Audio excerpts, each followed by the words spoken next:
মন থেকে হৃদয় থেকে আল্লাহর একটা ডাক দেন, বলেন আল্লাহ। আরো হৃদয় থেকে, হৃদয়ের গহীন থেকে ভালোবাসা, মনের মাধুরী মিশিয়ে হৃদয় নিংড়ানো সব ভালোবাসার উচ্ছ্বাস ছড়িয়ে আল্লাহর ডাক দেন, বলেন আল্লাহ। আরো জোরে ডাক দেন, বলেন ইয়া আল্লাহ। কত কিছু চাইলাম, পাইলাম না, হুজুর দিল না আল্লাহ, বলে না? আপনার সব দোয়া কবুল, আপনি যত দোয়া করছেন সব কবুল। কারণ আল্লাহর কাছে কিছু চাইলে আল্লাহ ফিরায় দিতে জানে না, আল্লাহ জানেই না কেমনে ফিরায় দিতে হয়। সুবহানাল্লাহ কোন? মুসলমানের প্রধান হাতিয়ার হবে আল্লাহু আকবার। মুসলমানের কণ্ঠে উচ্চারিত এক আল্লাহু আকবারের ধ্বনি হাজারো বেঈমানের কলিজার মধ্যে কম্পন তৈরি করবে। জ্ঞান আসে কার পক্ষ থেকে? আল্লাহর পক্ষ থেকে। এটা মনে রাখবেন, জ্ঞান আল্লাহর পক্ষ থেকে আসে। হ্যাঁ, জ্ঞান কখন আসবে? যখন আপনি পরিশ্রম করবেন, আপনার পরিশ্রম আল্লাহ পাক দেখবেন, আপনি ধারাবাহিকভাবে লেগে থাকবেন, আল্লাহর কাছে বেশি বেশি দোয়া করবেন, পাপ ছেড়ে দিবেন, গুনাহ ছেড়ে দিবেন, গুনাহমুক্ত অন্তর নিয়ে আল্লাহর কাছে কান্নাকাটি করবেন, আল্লাহ পাক ইনশাআল্লাহ ইলম দান করবে ইনশাআল্লাহ। সৃষ্টির পিছনে আল্লাহ পাকের ভালোবাসা আছে, এবং আল্লাহ অনেক জায়গায় বলেছেন আল কোরআনে, আমি নিছক খেলার ছলে এগুলোকে সৃষ্টি করিনি।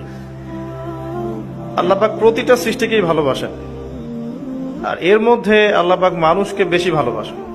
ধ্বংসকারী ধ্বংস নিঃশেষ হয়ে যাবে, পৃথিবীর বুক থেকে ইসলাম কখনো যায়নি, যাবেও না।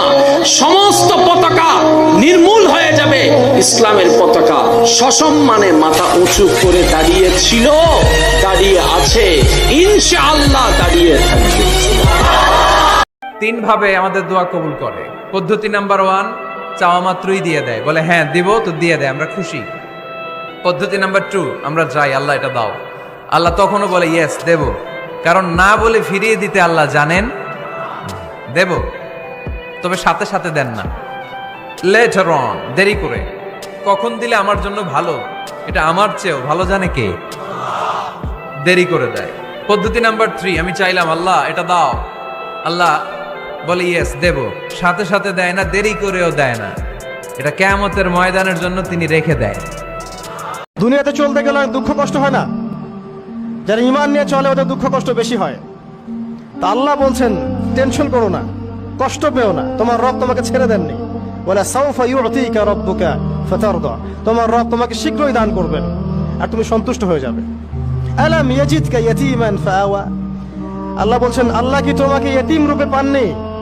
এরপর আল্লাহ কি তোমাকে প্রতিপালন করে বড় করেননি? ওয়াজাদাকা দাল্লান ফাহাদা, আল্লাহ কি তোমাকে পথভ্রষ্ট পান নাই? তোমাকে আল্লাহ পাক হেদায়েত দেন নাই?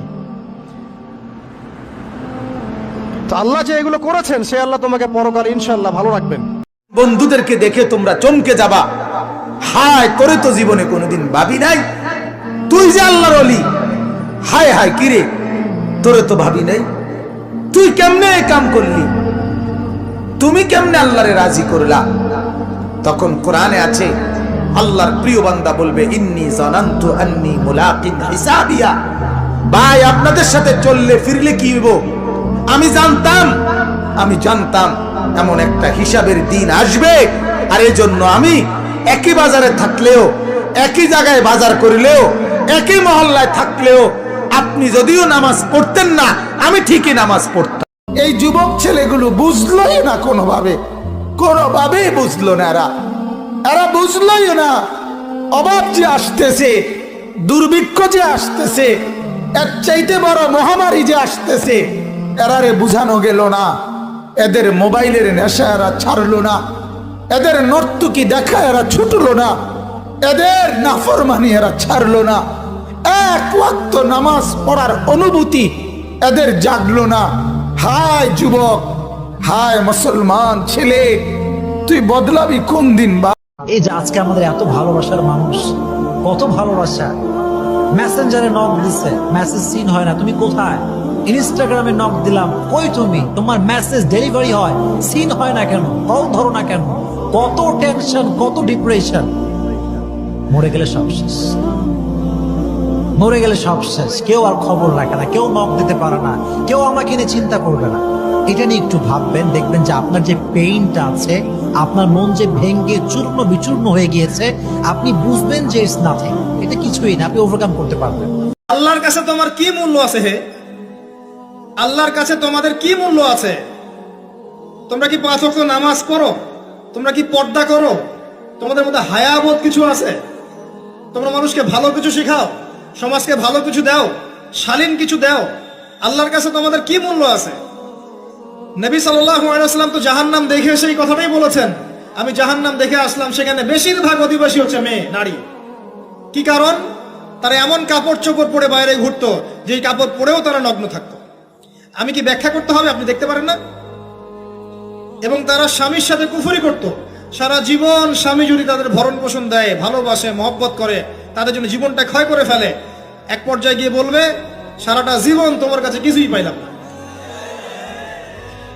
বাস্তব। ছেলেটার একটা প্রিয় মানুষ ওকে ছেড়ে চলে যায়, বিষয়টা বুঝবেন, যুবক ছেলেরা রিয়েলাইজ করতে পারবেন। প্রিয় একজন মানুষ হালাল সম্পর্কের, তাকে ছেড়ে চলে যায়। এই দুঃখ কষ্ট সহ্য করতে না পেরে শেষ পর্যন্ত সে নেশায় চলে গেছে। নাউজুবিল্লাহ বলুন।